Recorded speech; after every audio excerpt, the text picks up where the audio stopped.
네, 오늘 주시는 하나님 말씀은 사도행전 20장 13절부터 27절까지의 말씀입니다. 사도행전 20장 13절부터 27절까지의 말씀입니다. 네, 함께 봉독해서 읽도록 하겠습니다. 제가 먼저 읽겠습니다.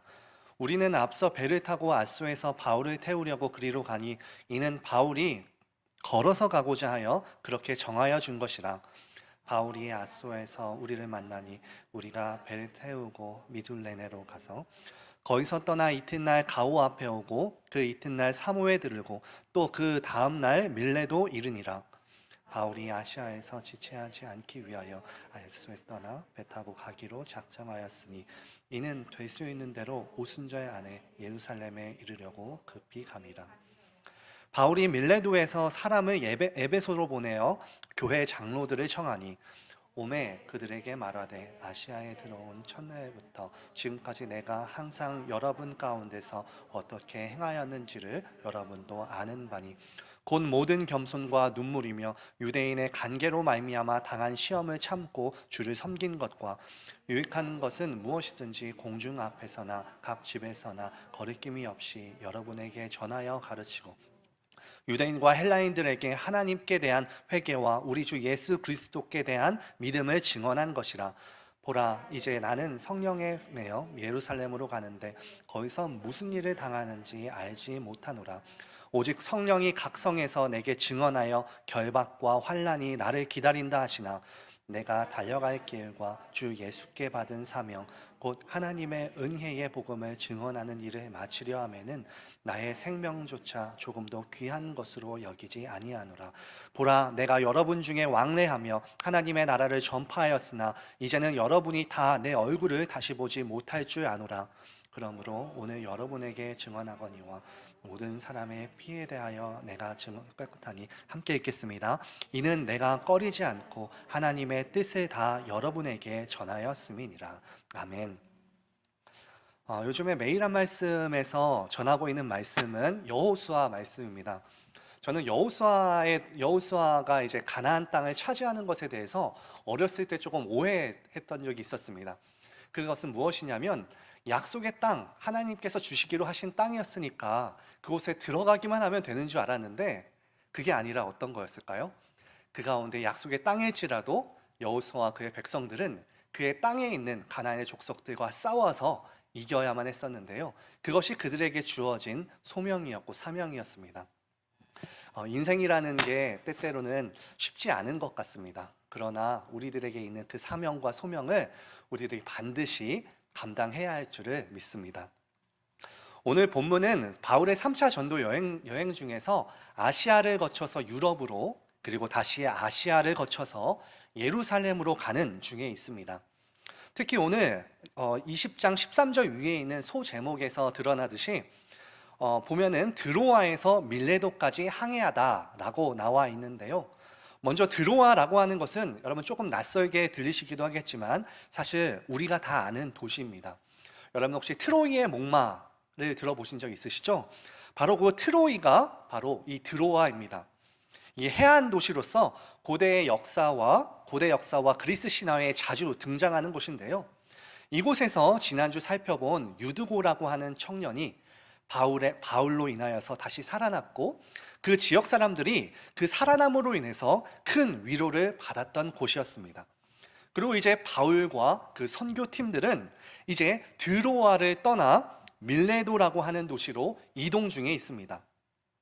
그들이 이제 도착할 이 밀레도라고 하는 도시는 에베소로부터 남쪽으로 28마일 정도 떨어져 있는 지금의 터키의 서쪽에 있는 해변가 도시입니다. 바울 당시에는 굉장히 큰 항구이자 상업의 중심지였습니다.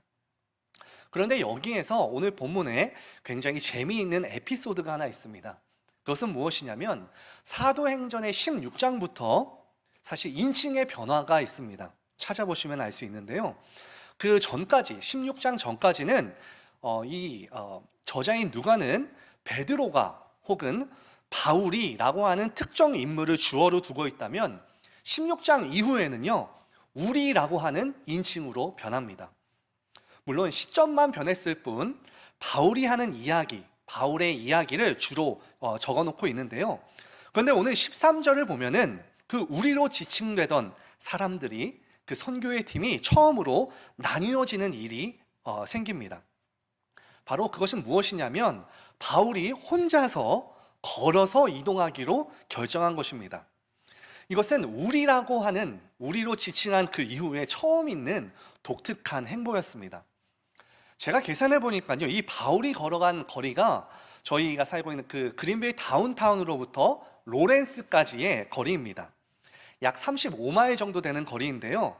지금도 이 터키에 가면은요, 트로이 그 드로아에서 바울이 혼자 걸어간 이 길을 기념해서 직접 걸어가는 여행 프로그램이 있다고도 합니다. 자그마치 4일 코스나 된다고 그래요. 그래서 여행 프로그램 치고는 굉장히 긴 코스인데요. 사실 여행이라는 게 좀 그렇죠. 잘 걷지 못하시는 분들도 있기 때문에 4일인 것이고요. 아마 바울은 이틀 정도에 걸쳐서 빠르게 걸어가지 않았나 이렇게 생각하곤 합니다. 근데 여기서 질문해야 될 것이 사실 이것입니다. 왜 바울이 걷기를 원했을까? 왜 바울이 혼자서 걸어가기로 결정했었을까요?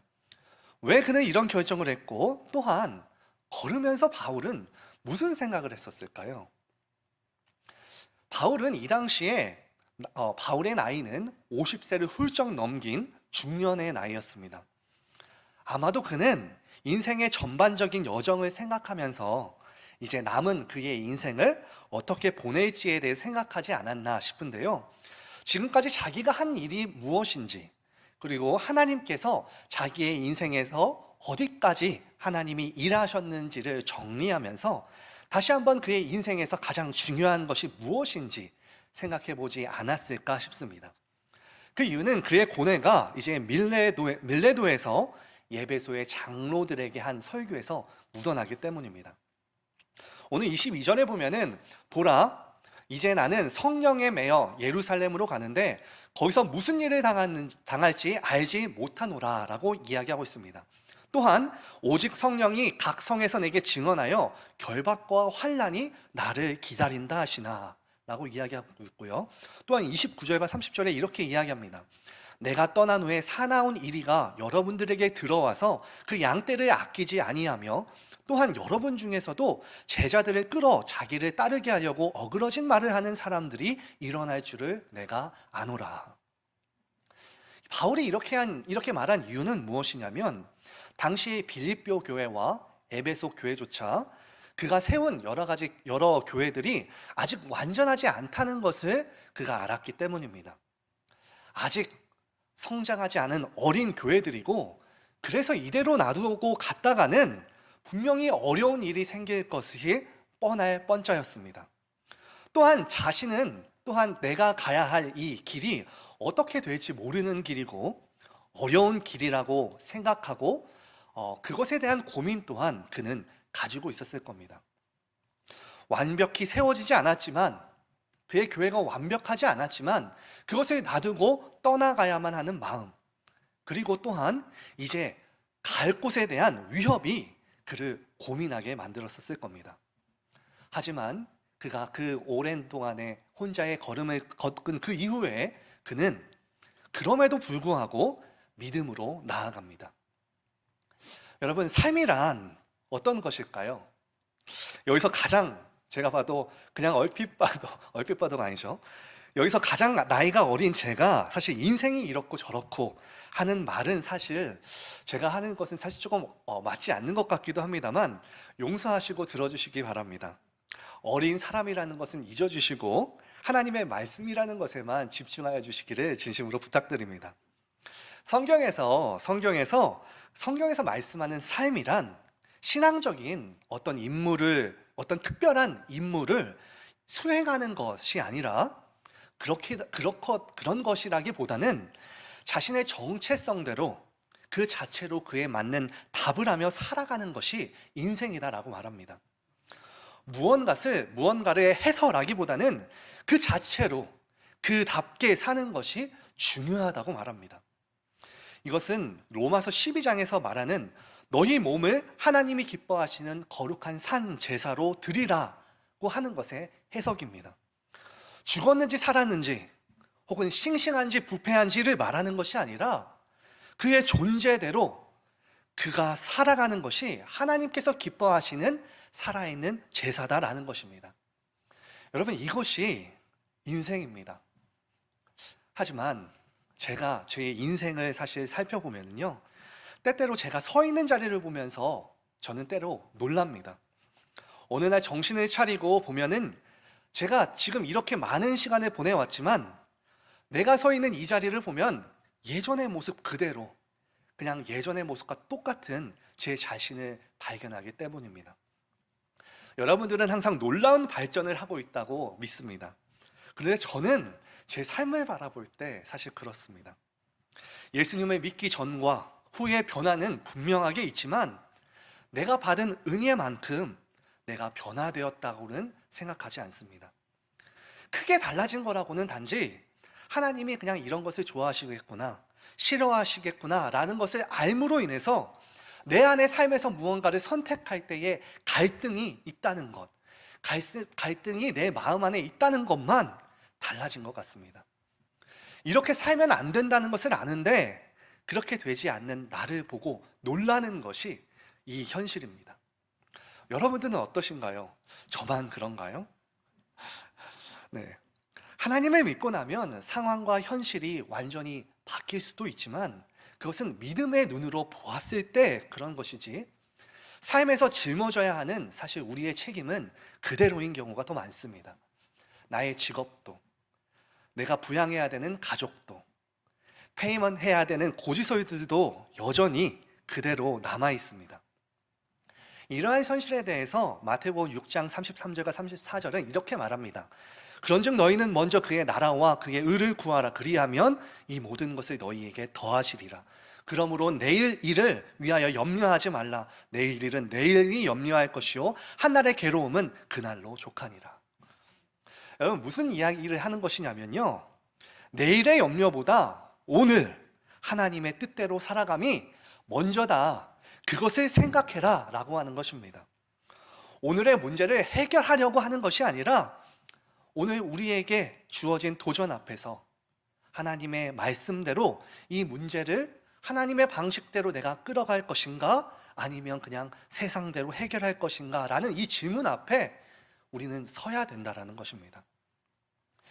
여러분, 저의 시대까지만 하더라도요, 학교에서는 시험이라는 방식으로 사람들의 줄을 세우고요, 어디까지는 합격, 어디 이후로는 불합격이라고 결정하는 것이 너무나도 많았습니다. 그래서 무언가를 설득하고 설명하면서 그런 인성을 키우기보다는요, 점수를 매기는 일이 주된 교육의 방식이었습니다. 또한 한국 학생들이 얼마나 이 시험을 열심히 준비하고 공부를 열심히 하나요? 그래서 그런지 선생님들은 시험을 더욱더 꼬아서 문제를 냅니다. 그래서 그런지 뻔한 질문이 나오면요, 저희들은 항상 의심을 먼저 합니다. 저는 영어를 지금 공부하고 있는데요, 저의 영어에서 이제 문법 시험을 치면요, 항상 뭔가 점수가 그대로 나옵니다. 왜냐하면은 제가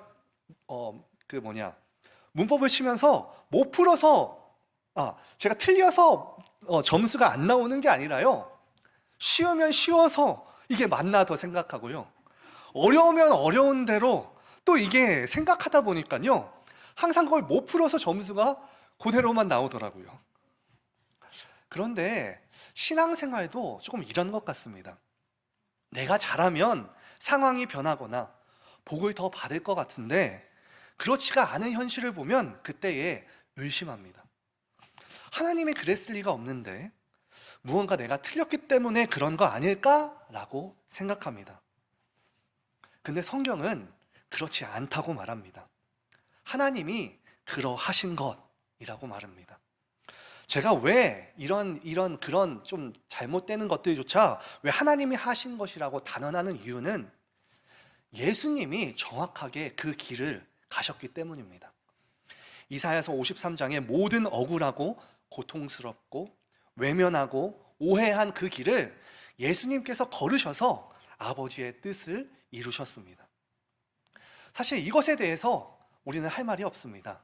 그 이유는 예수님이 내가 간 이 길을 우리에게도 따라오라고 말씀하고 계시기 때문입니다.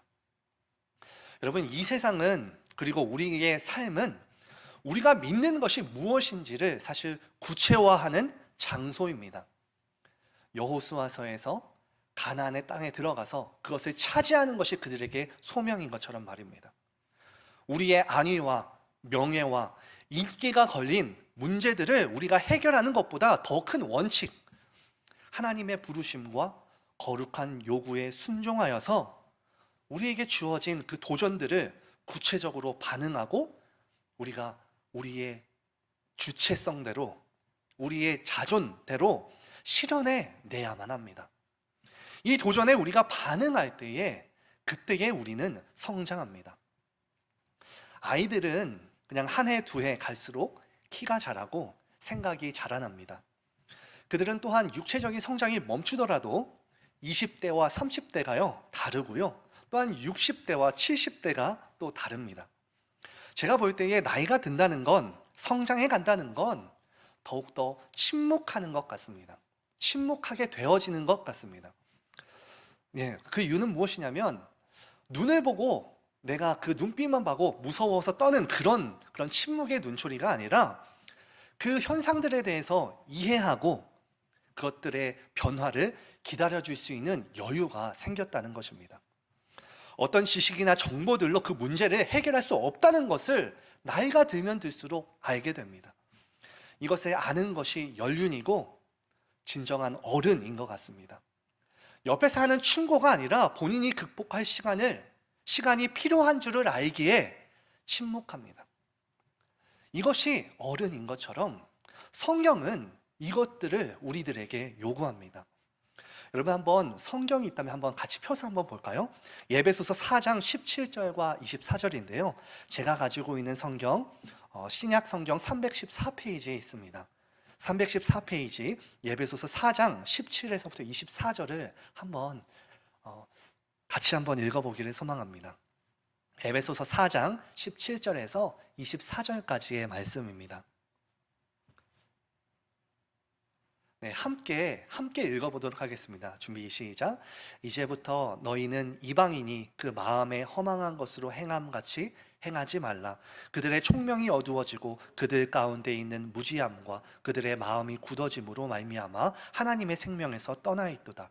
그들이 감각 없는 자가 되어 자신의 방탕에 방임하여 모든 더러운 것을 욕심으로 행하되 오직 너희는 그리스도를 그같이 배우지 아니하였느니라.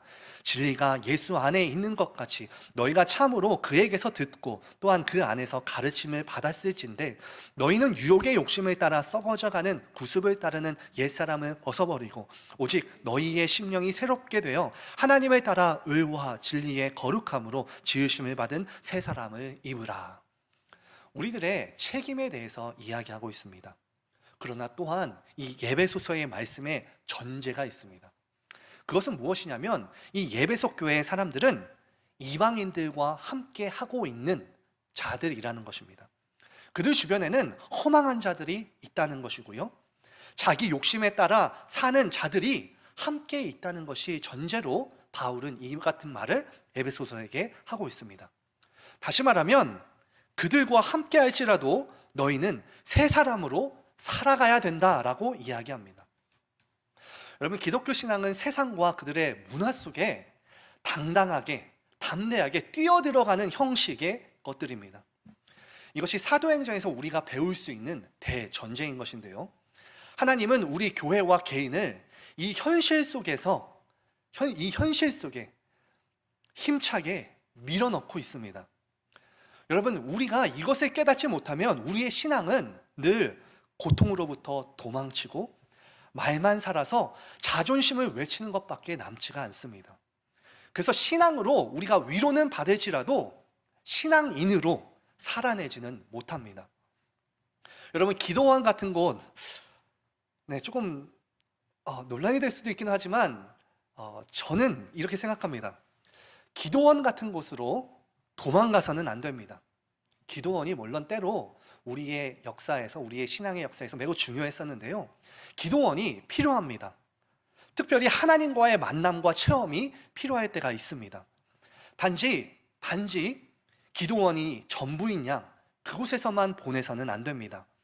자기의 자리로 돌아오기 위해서 기도하러 가는 곳이지, 기도원에 가서 죽어져서 세상에서는 어떤 힘도 살 수 없는 그런 신앙으로 살아가서는 안 된다는 것입니다. 기도하고 성경을 보는 것으로 우리의 일을 때우려 해서는 안 됩니다. 여러분, 제가 이것을 절실하게 느끼는 때가 언제냐면, 제가 아이러니하게도 말씀을 준비할 때입니다. 신목사님께서는 그러시지 않으시지만 저는 아직 부족해서 말씀을 열심히 준비하면 준비할수록 이상하게 제가 더 민감해지더라고요. 그래서 준비할 때는 영준이가 제 방에 들어오지 못하도록 저는 방문을 잠가 놓습니다. 그러면 영준이는 밖에서 아빠가 보고 싶다고 문을 두드리면서 아빠 나와봐, 나랑 같이 놀자고 소리를 지르고요. 때로는 울기도 하고 떼를 씁니다. 그렇게 말씀을 준비하고 나면은 제 마음속에 무슨 생각이 드냐면, 이건 아닌데 라는 생각이 듭니다. 말씀을 준비하고 준비할수록 내가 더 아들에게 하나님을 닮은 모습으로 아들과 더욱더 친해지고 더 잘해줘야 하는데 그러지 못하고 있는 건 더 아닌가라는 생각이 들더라고요. 그래서 그 순간이 든 이후에 제가 더 이상 방문을 잠그지 않습니다. 오늘 말씀을 준비할 때도 방문을 열어놓으면 문을 열고 들어와서 저에게 놀아달라고 합니다. 그럼 그때에 웃어주면서 한번 안아주고, 이때는 쉬는 시간인가 보다 하고서 그냥 쉽니다. 여러분, 현실에서 우리의 책임을 영적인 것이라고 해서요, 영적인 것이라고 해서 현실의 영적인 것이라는 것을 한다고 해서 현실을 무시하는 그러한 것으로 나아가서는 안 된다는 것입니다. 기름을 넣은 자동차가 힘차게 달려가는 것처럼 은혜를 공급받았다면 더욱더 힘차게 현실을 살아가야만 합니다. 우리가 있는 이 자리는 하나님이 주권으로서, 하나님의 능력으로, 하나님의 지혜로 이곳에 보내주신 그러한 파송되어진 자리입니다. 그리고 또한 우리를 복 주시겠다고 채우시는 구체적인 자리입니다.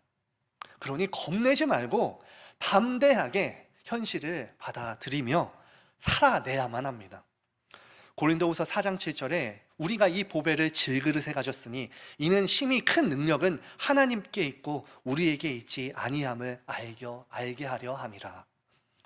유진 피터스는 이 구절에 대해서 보배는 예수님을 아는 복음이고 믿음이다. 그리고 질그릇이란 우리의 보잘것없는 삶에 이 보배를 담아내고 있다는 것을 이야기한다라고 말합니다. 질그릇이란 우리의 보잘것없는 삶이다라고 하는 것이고, 우리의 이 삶이 예수 그리스도를 담아내야만 한다는 것입니다. 이후에 또한 고린도후서의 그 이어지는 말씀을 보면 이렇게 말합니다. 우리는 박해를 받고 거꾸로 뜨림을 당하고 죽음을 몸에 짊어지고 살아가는 자들이다. 이것은 우리가 어디에 살고 있는지, 우리의 상황이 어떠한지를 그대로 이야기해주고 있습니다. 우리는 예수님을 죽인 그 세상 가운데 우리는 살고 있습니다. 이곳에서 우리는 슈퍼맨이 아니라, 초월한 힘을 가지고 있는 것이 아니라 믿음을 가지고 있을 뿐입니다. 그리고 또한 우리는 이 세상 사람들과 다른 것을 가지고 있습니다.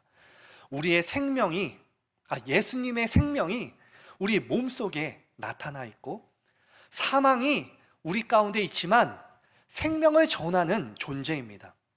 이 땅을 여행자로서 살아가고 있는 크리스찬입니다. 그러므로 우리는 허튼 꿈을 꾸어서는 안 됩니다. 예수님을 믿었더니 만사형통하고 말만 하면 열매가 맺힌다는 것들 말입니다. 하나님께서는 언제든지 하실 수 있는 것들입니다. 하지만 예수님의 길을 우리는 따라가야만 합니다. 예수님께서는 공생의 기간 동안 많은 기적들을 보이셨지만 세상의 환경을 바꾸기 위해서 그 기적을 사용하신 것이 아니라 그것들은 단지 표적이었습니다. 예수님이 무엇을 위해서 오셨는가를 보여주기 위해서 그 표적을 사용한 것이지, 예수님이 짊어지셔야 했던 그 십자가를 피하는 것으로 기적을 사용하지 않으셨습니다. 우리 또한 그래야만 합니다. 세상으로 보냄받은 우리들은 이 현실을 감당하는 것이 우리에게 책임으로 주어져 있습니다. 잘 버티시고 또한 서로 잘 버티길 기도하는 저희들이 되기를 진심으로 바랍니다. 저희들이 믿는 이 신앙이 세상으로부터의 회피가 아니라 누군가로부터 받는 오해와 어려움으로 억울해만 하는 것이 아니라 더욱 담대하게 씩씩한 신앙인으로서 예수님을 닮아가는 저와 여러분들이 되시기를 진심으로 축원합니다. 이 시간 잠시 말씀을 들은 말씀을 가지고 잠시 기도하기를 소망합니다. 이 시간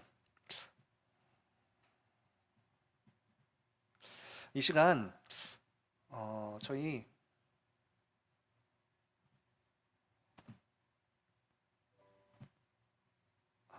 죄송합니다. 이 시간 잠시 기도하길 거는 이 시간 나에게 주어진 일들을 잘 감당하게 해달라고 주님의 도우심을 간구하는 기도를 했으면 좋겠습니다. 우리가 열심히 공부하게 해달라고, 우리가 열심히 내 손을 걸어붙이고 나에게 주어진 그 책임들을 잘 감당하게 하는 그런 마음과 우리의 의지를 달라고 이 시간 잠시 기도하기를 소망합니다. 기도하시겠습니다. 사랑의 하나님 아버지, 감사합니다. 저희들은 부족하고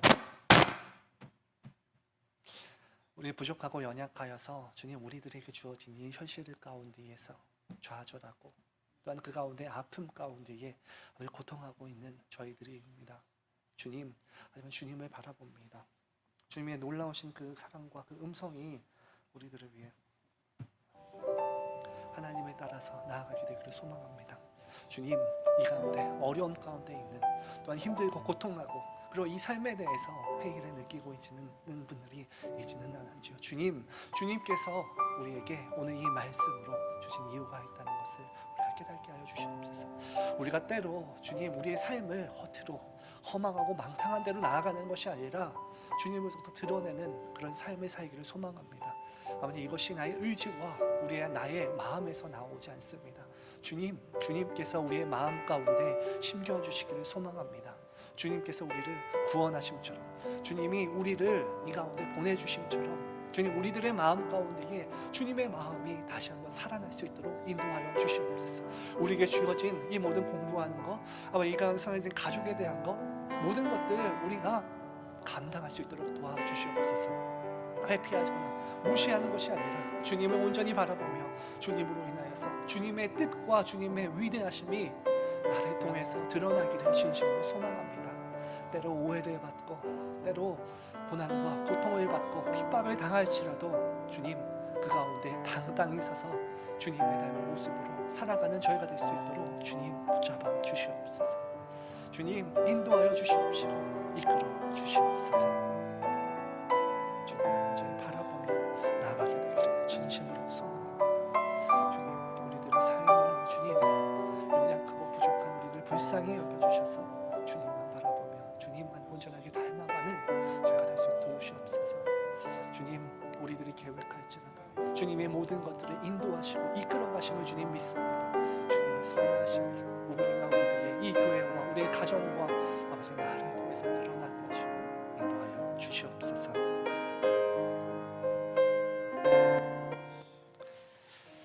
거룩하신 사랑의 하나님 아버지, 우리를 이곳으로 부르시고 각 가정과 학교와 일터에서 소명을 주심으로 일하게 하심에 감사합니다. 사도 바울이 자신에 대한 핍박과 오해와 어려움의 상황 속에서도 자신의 소명과 부르심에 담대히 달려나가는 것처럼 우리들에게도 그러한 믿음이 필요함을 느낍니다. 현실의 어려움이 나를 정체시키는 것이 아니라 더욱 주님의 모습을 담는 기회가 되게 하시고 다시금 세상으로 나아가서 주님의 모습으로 살아가는 주님의 자녀가 자녀다운 모습으로 살아가게 하여 주시옵소서. 무엇보다도 우리 교회 안에 어려움과 질병으로 인하여서 어려움 가운데 있는 성도들과 그의 가족들이 있습니다. 그들을 위해서 기도합니다. 작은 신음에도 응답하시는 주님께서 그들을 치료하시고 회복하여 주셔서 주님의 부르심에 그 자리에서 최선을 다할 수 있도록 주님 인도하여 주시옵소서. 예수님의 이름으로 기도드리옵나이다. 아멘. 하늘에 계신 우리 아버지여, 이름이 거룩히 여김을 받으시오며 나라가 임하옵시며 뜻이 하늘에서 이루어진 것 같이 이 땅에서도 이루어지이다. 오늘 우리에게 일용할 양식을 주옵시고 우리가 우리에게 죄 지은 자를 사하여 준 것 같이 우리 죄를 사하여 주옵시고 우리를 시험에 들게 하지 마옵시고 다만 악에서 구하시옵소서. 나라와 권세와 영광이 아버지께 영원히 있사옵나이다. 아멘. 네, 각자의 자리에서